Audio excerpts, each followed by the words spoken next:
네, 뉴스 속 경제 이슈는 더 쉽고 깊게, 최신 고용 동향은 더 빠르게 전해드리는 고용브리핑 365 시간입니다. 김장현 기자와 함께합니다. 어서 오세요. 안녕하세요.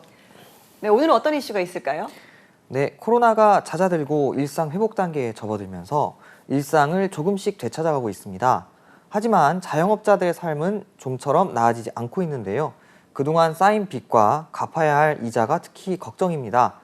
실제로 자영업자들이 받은 대출이 1,000조 원을 넘어서서 역대 가장 많은 것으로 나타났는데요. 이슈픽에서 짚어봅니다. 와, 1,000조 원이요. 정말 네. 어마어마한 규모입니다. 국내 자영업자 대부분이 빚더미에 그만큼 어려운 상황이다 이런 말이잖아요. 네, 맞습니다. 코로나가 덮치기 직전인 지난 2019년 말 자영업자가 진 빚이 684조 원이었는데요. 그런데 3년 만에 무려 1,019조 원으로 50% 가까이 급증해 지난해 4분기 말 역대 최고 수준으로 늘었습니다. 자영업자들의 가계대출액과 개인사업자 대출액을 더한 금액인데요. 사회적 거리두기가 사실상 해제됐지만 자영업자들은 아직 코로나 부채의 늪에서 벗어나지 못하고 있는 겁니다. 더 큰 문제는 대부분 다중채무자라는 점입니다. 야, 그러니까 대출 금리가 이렇게 부담스러운 상황에서 다중채무자까지 많다라는 건 사실상 뭐 거의 한계 상황에 몰렸다 이렇게 볼 수 있겠네요. 네, 맞습니다. 3개 이상의 대출로 빚을 진 다중채무자가 전체 자영업 대출자의 56%, 173만 명에 달하는 것으로 집계됐는데요. 사실상 10명 가운데 6명 정도가 더는 추가 대출을 받기 어려운 한계 상황으로 내몰렸다는 뜻입니다. 이들 자영업 다중채무자의 1인당 평균 대출액이 작년 4분기 말 기준으로 4억 2천만 원으로 추정되고 있습니다. 그러니까 계속해서 대출 금리가 올랐기 때문에 이 자영업자들의 이자 부담만도 만만치 않을 것 같은데요. 네, 맞습니다. 지난해 대출 금리가 이제 오르면서 이자 부담도 크게 늘었는데요. 한국은행에 따르면 대출 금리가 0.25%포인트 오를 때 1인당 평균 연 이자는 60만 원, 그리고 1.5%포인트 인상되면 362만 원까지 불어나는 것으로 추산됐습니다. 만약 지난 2021년 8월 이후 최근까지 기준금리 인상폭인 3%포인트만큼 대출금리가 뛰었다면 이자만 연간 724만 원 늘어났을 것이란 얘기인 거죠. 특히 다중채무자의 이자 부담은 일반 자영업 대출자보다 더 큰 폭으로 뛰었는데요.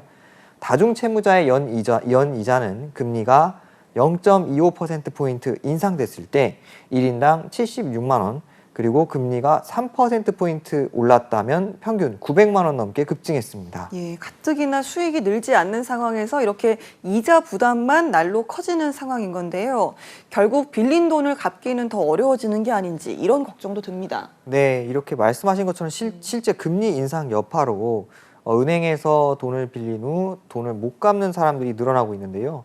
5대 시중은행의 개인 사업자들의 올 2월 신규 연체율은 평균 0.09%로 그 전달보다 0.01%포인트씩 높아진 상황입니다.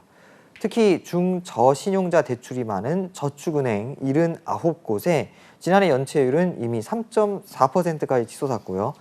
이런 상황에서 금리는 당분간 더 오를 것이란 전망까지 나오고 있습니다. 그래서일까요? 이제 올 초부터 법원문을 두드리는 개인회생 신청자가 크게 늘고 있다 이런 소식도 있더라고요. 네, 맞습니다. 올해 1월과 2월에 법원에 접수된 개인회생 신청 건수는 모두 19,000여 건이나 되는데요. 지난해 같은 기간 대비 46%나 급증한 수치입니다.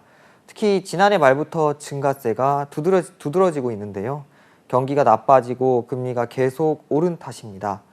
코로나 기간에 어려워진 자영업자가 많았고 그래도 정부 지원을 받거나 빚을 내서 버텨왔지만 이젠 한계에 다다른 건데요. 그런데 전문가들 사이에선 이건 시작일 뿐이고 현재 빚을 감당하기 어려운 자영업자와 소상공인이 늘고 있는 만큼 개인회생 신청 건수가 사상 최고치를 기록할 수 있다는 전망도 나옵니다. 그렇군요. 그래서 정부에서는 이제 빚을 감당하기 어려운 자영업자나 소상공인을 대상으로 지원책도 꾸리고 있지 않습니까? 네, 이렇게 고금리로 고통을 받는 자영업자와 소상공인들의 대출을 낮은 금리로 바꿔주는 저금리 대환 프로그램이 지난달부터 확대 운영 중입니다. 기존에는 소상공인 저금리 대환 대출은 코로나로 피해를 본 자영업자나 소상공인만 가능했지만 얼마 전부터 지원 대상이 전체 개인 사업자와 법인 소기업으로 늘어났습니다. 지원 대상이 늘어난 건 참 반가운 소식인데 중요한 건 이 금액의 한도가 아닐까 싶은데요. 네, 맞습니다. 한도도 개인은 5천만 원에서 1억 원으로, 법인은 1억 원에서 2억 원으로 각각 늘어났고요.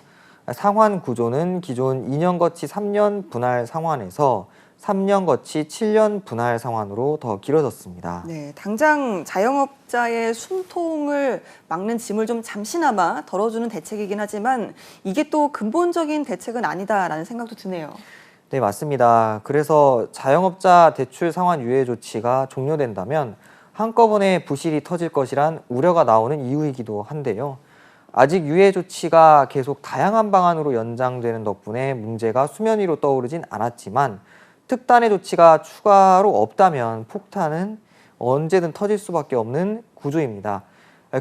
금융당국이 자영업자들의 채무 상환 능력을 지속해서 파악하고 이들이 감내할 수 있는 수준의 부채를 갖도록 이렇게 유도해 나가는 정책이 필요해 보입니다. 알겠습니다. 자, 한 컷 이슈 오늘은 어떤 소식 준비하셨나요? 네, 그 오프라인에서도 온라인에서 또 휴대전화 속에 든 간편 결제 프로그램 이용하시는 분들 많으실 텐데요. 특히나 온라인 주문 때 각 사이트에서 내건 자신들의 페이 결제 시스템이 따로 있고요. 그런데 이런 간편 결제가 자영업자를 더 고통스럽게 하고 있다는 것 혹시 알고 계시는지요? 네. 이용자들 입장에서는 네. 간편 결제가 확실히 좀 편하긴 한데 이게 자영업자에게는 더 불리하다는 걸까요? 네, 맞습니다. 그 자영업자들에겐 카드사보다 간편 결제 수수료가 훨씬 높은 점이 부담입니다. 영세 가맹점이 간편 결제 사업자에 내야 하는 수수료율은 낮게는 0.84%에서 많으면 1% 중반대에 달하기 때문인데요. 실물 카드 수수료가 0.45%인 것과 비교하면 최대 3배 넘게 차이가 나는 겁니다. 이건 좀 처음 알게 된 사실입니다. 그런데 간편 결제 수수료가 더 비싼 이유가 있을까요? 네, 그 일부 간편 결제 사업자들은 국세청 기준에 따라 중소, 영세 가맹점의 대형 오픈마켓이 포함되기 때문에 수수료율이 높다는 입장입니다.